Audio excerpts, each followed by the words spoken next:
Road trips with family is one of my favorite things to do. They are one of the best bonding experiences outside of a family sitting together to enjoy a home-cooked meal. And as much as I am a Texas boy, I still consider San Diego, California my second home.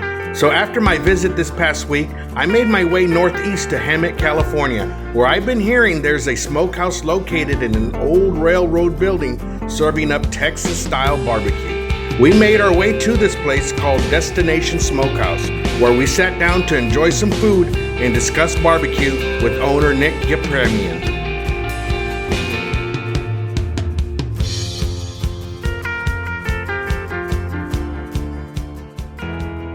You can take the boy out of Texas, but you can't take the Texas out of a boy. So here I was 100 miles away from home looking for some Texas barbecue in California. My buddy Anthony from Fire Cups Fire Starters met me at the location to join me on the venture. Since he lives close by and is much more familiar with the menu, he placed our order.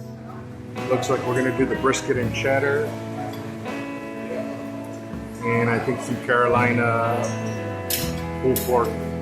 We actually ended up ordering the brisket cheddar sandwich and the chopped pork belly sandwich. But as you can see from the menu, they have a huge variety of food you can order, from just a sandwich to huge platters. We grabbed our drinks to sit down, and within 10 minutes our food was served. Wowzers. You're gonna get a little bit of everything, of course. This is our brisket oxtail. This is our brisket cheddar. This was what, Carolina pulled pork? It's actually chopped pork belly. Pork belly. And then, is this a pork belly also? Oh no, brisket, burnt ends, and ribs. Ribs, wow. Okay, man, so let's dig in. Cheers. Oh, cheers. Cheers. The brisket sandwich was stacked with meat and cheddar. The meat was slightly sauced, but I went ahead and added some more barbecue sauce. Not that it needs it, but just to try the sauce. I even got a little cheese pool with my second bite. Delicious. Look at that. Texas toast is cooked perfectly. Yeah, definitely. Buttered, chopped just perfectly. Nice one.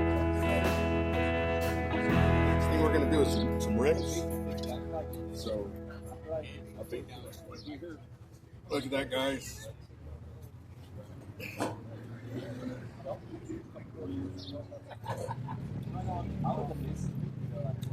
Straight bite to the bone. Great ribs. So the pork ribs were great as well. They had a dry rub with what appeared to be a light mop sauce on top. To give our meat palate a break, we decided to try a side next. Let's try a little bit of the side here. Yes. This is the mac and cheese. Unique little pasta shape. Looks like it holds the cheese in. Yeah, exactly. The macaroni noodle had a unique shape that held in all that cheddary goodness that Anthony described as a big pop of cheese. The next thing we tried was our coleslaw, which was our other side.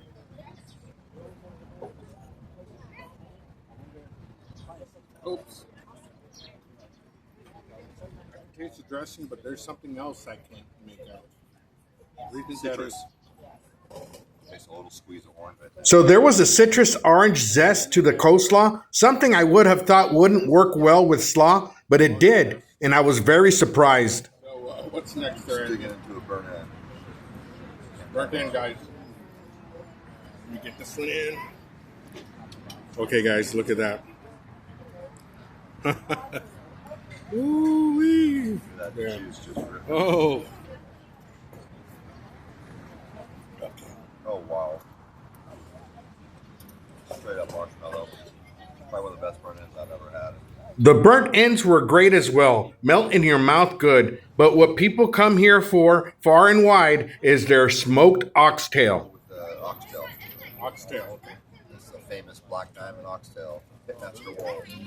So this is the oxtail, His famous black diamond oxtails. black diamond oxtails. Yes, sir.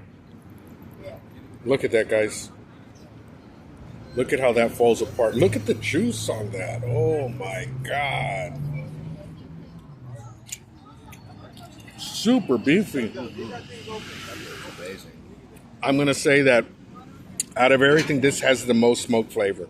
By far. Hands down, yes. For sure. Those big old slices of brisket were staring me down, and that was next. Get into it. Yeah, grab it. Oh, yeah. Look at that big old piece of brisket. Jesus. I'm going to try to do a one-hander. Yes, indeed. There's that bark. Look at that bark. Look at that glistening. The brisket was beefy, tender, and well served. It had a great bark and a great smoke ring. But after having that oxtail, I felt that the oxtail had a bit more smoke flavor. But still, the brisket was tasty, moist, and juicy. After sampling the food, Nick, the owner and founder of Destination Smokehouse, came over to chat some barbecue. Use is pecan. I love using pecan. It's just really hard to find. And then if I can find a good clean white oak, I love using that. But citrus has been like the most consistent, mild, and burns nice and hot and consistent. And you know, you're in California, so having citrus is a little more readily available. Yeah. Since we were talking about different smoking woods, I went ahead and asked Nick, why does he suppose the oxtail had the most smoke flavor? Good question. I think because it gets as much smoke as the brisket, and because maybe they're smaller, and because the brisket, most of the smoke doesn't penetrate all the way through the meat as much as it does with the oxtail. I feel like that's the reason. When we really started, and we were like babies, we were cooking on little small char griller offsets. Yeah. We were using all store-bought wood. It was mostly hickory. A quick question on the macaroni there. The noodles that you're cooking the macaroni with. It's called ratatouille. Ratatouille. You know how I found that? My cousin is a chef, and she and I were working somewhere consulting for a restaurant, and we were introducing sides for them. And she came up with this noodle, Wow. and we just loved it. I just think coleslaw too. That's something that's more unique to us because there's a little citrus and honey in it. That's exactly what I was going to ask you. Oranges from this tree. Yeah. You get the zest. Yeah. The juice, everything. So Destination Smokehouse definitely has some very unique sides. But since we had already tasted our food, I wanted to move the conversation closer to the smoker, where it was quieter and we can learn more about the barbecue business. Tell us a little bit of history about the building itself first. Okay, so this was an old train station. It was in operation until I think the 70s, but then when trains stopped running, it eventually closed down. It was taken over by an independent society called the Hemet Heritage Foundation. COVID is when we started doing barbecue, and we just did it as like kind of a small event thing to get people to start coming back. Because people were eating in parking lots under white tents, we had premium seating. We had this beautiful patio with the fountain going. It was just a beautiful setting, so that really helped drive what we did here with barbecue. And the rest has been the quality of the food, the promotion on Instagram. My partner Walter, full of life, people love him. He's been a huge part of getting people interested and excited to driving out here. We then asked Nick to give us a little bit of insight about the smoker and what goes into a day-to-day operation. This is our fourth smoker that we have.